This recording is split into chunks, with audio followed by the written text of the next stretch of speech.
Deacon is a black lab and a hardcore bird dog. How Deacon and Dwight, a hardcore hunter, ever got together is an unlikely story of serendipity and perseverance. Deacon's owner Dwight admits that for most of life, the thought of having his own bird dog was a dream he dared not dream.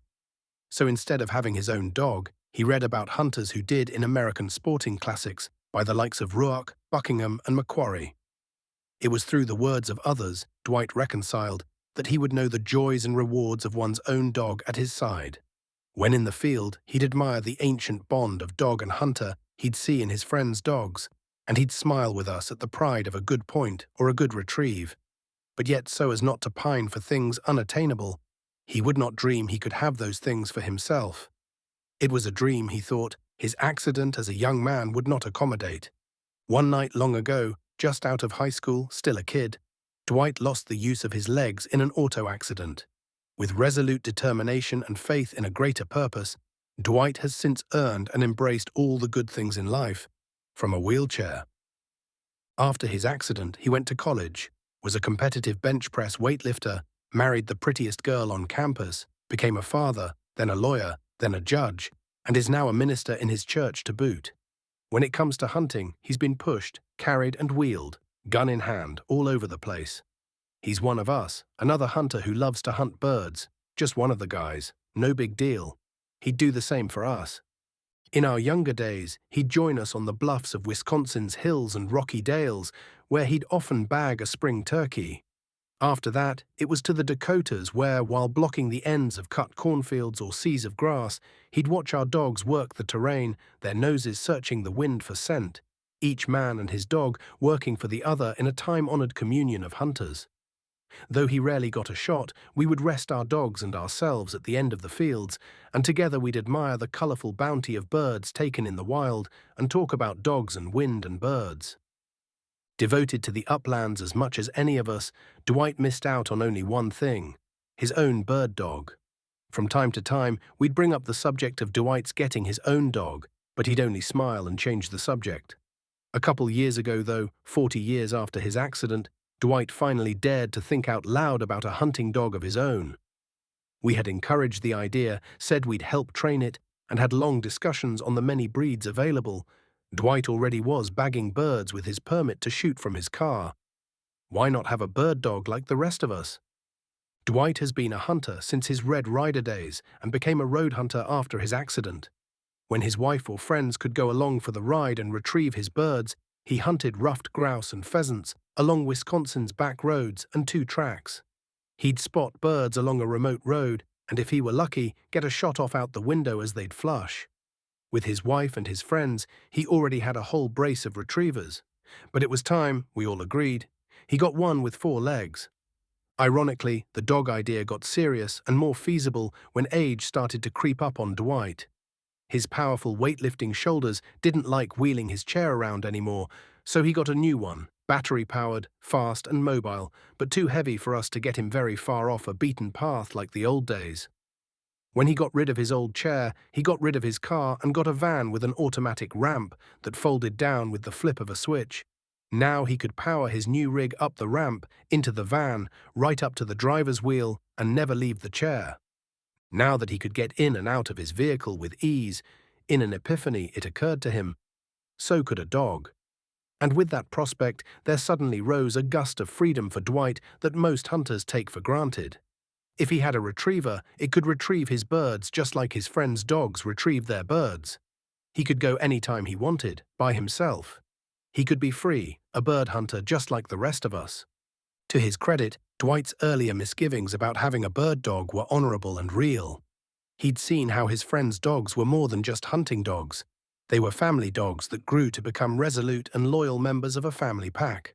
Wants, needs, language, and nuances of intent were 100 times a day as man and dog went about their daily lives. In that bond, he watched his friends' dogs become exceptional bird dogs, their owners accepting their sometimes flawed performances in the field.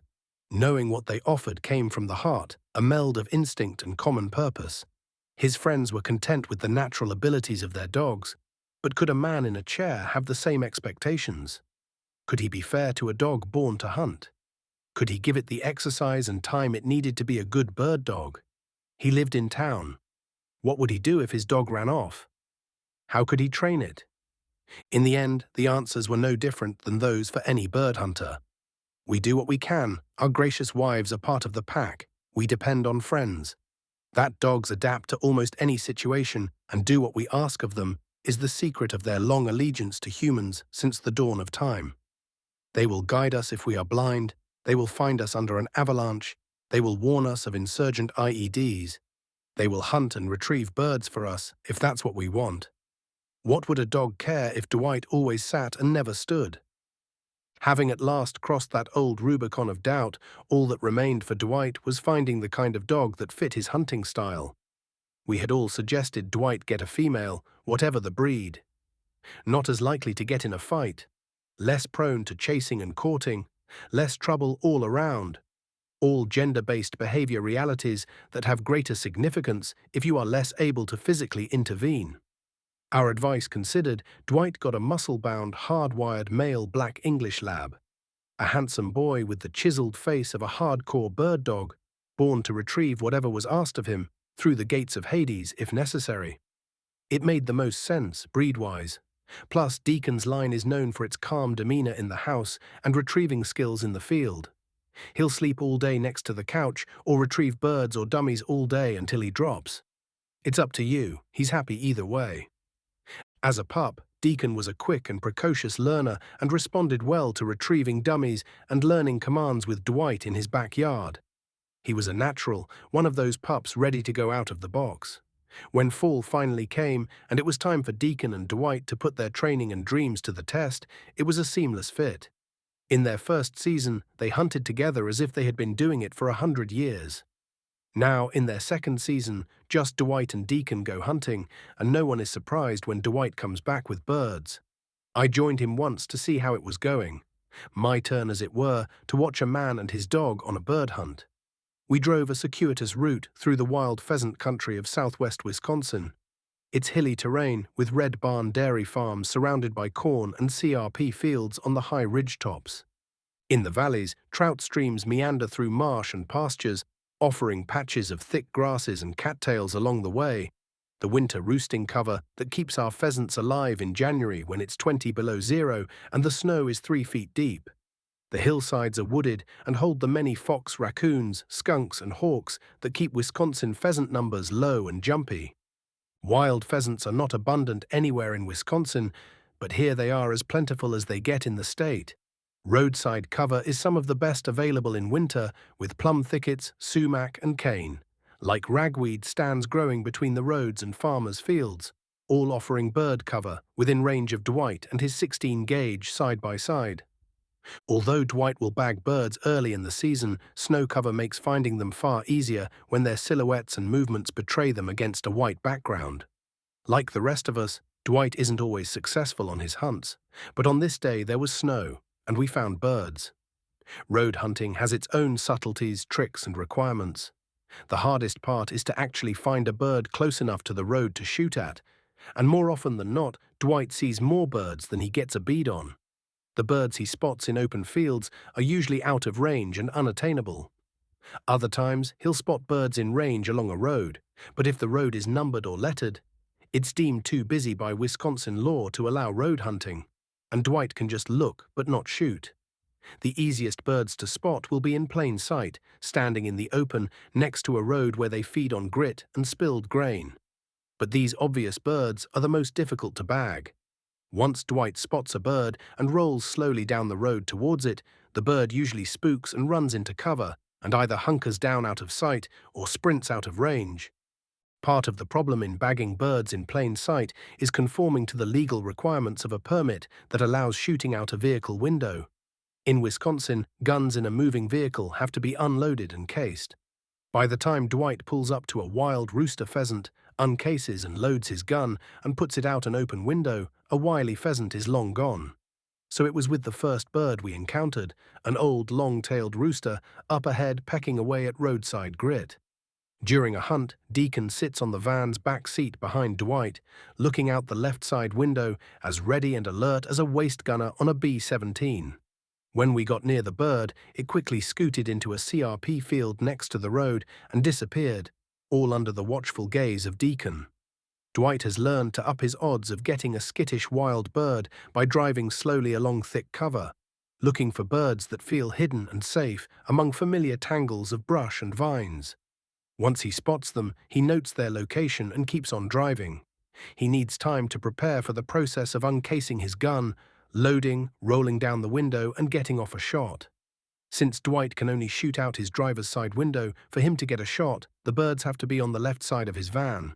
Most birds are right out the window when first spotted, so Dwight has to drive past them, turn around, drive by them again with the bird this time on the right, turn around again, pull up to the bird now on the left but with gun ready and window down, stop and shoot, provided there are no cars coming either way. Birds have to feel hidden enough to hold tight during all this commotion, which in reality is rarely the case. Road hunting legally is not as easy and productive as one might think. We were on a lettered county road, no shooting allowed, heading to a favorite area when we spotted another rooster in the open on the right. For sake of experiment, I asked Dwight to pull up on him like shooting a bird, and I'd try for a photo out the window. We stopped by the bird, he held for a second and flushed as soon I snapped the shutter. He was far too spooked to hold long enough for a legal road hunter.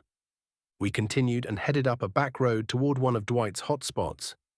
As we approached the area, we saw a rooster strut across the road far ahead and step into some heavy cover on the left side of the road.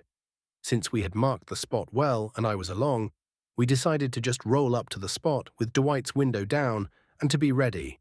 I could uncase and load the gun for him and save us a few precious seconds, often the difference between Dwight's getting and not getting a bird. When we pulled up to the spot, I handed Dwight his loaded double and noticed Deacon on the back seat, locked onto a bird. When I looked up, I saw a flock of roosters and hens, a very rare sight in Wisconsin, starting to scatter along the hillside. Dwight fired once, and I saw a rooster flush. He fired quickly again, and a couple more roosters and some hens flushed. Suddenly, the side ramp extended out from the van, and Dwight told Deacon to fetch the bird. When the ramp hit the ground, so did Deacon, and he quickly ran across the road. He had watched the whole thing out his side window and knew from experience and training that if there was something to retrieve, it would be on the left side of the van. His nose picked up the scent of a dead bird right away, and he scooped it up, ran back to the van and up the ramp, jumped up on the back seat, and sat proudly, the long-tailed bird held firmly in his mouth. Dwight reached back and took his bird and told Deacon again to go fetch. Deacon ran again down the ramp, crossed the road, searched the hillside until he found the second bird, and did a repeat performance of returning to the van, running up the ramp and jumping up on the back seat, bird in mouth. Dwight had just got a double, 2 birds, a day's limit in Wisconsin. The ramp quickly retracted into the van, the door shut, and we drove off. 2 upland bird hunters in animated conversation all the way home about all those pheasants we had just seen.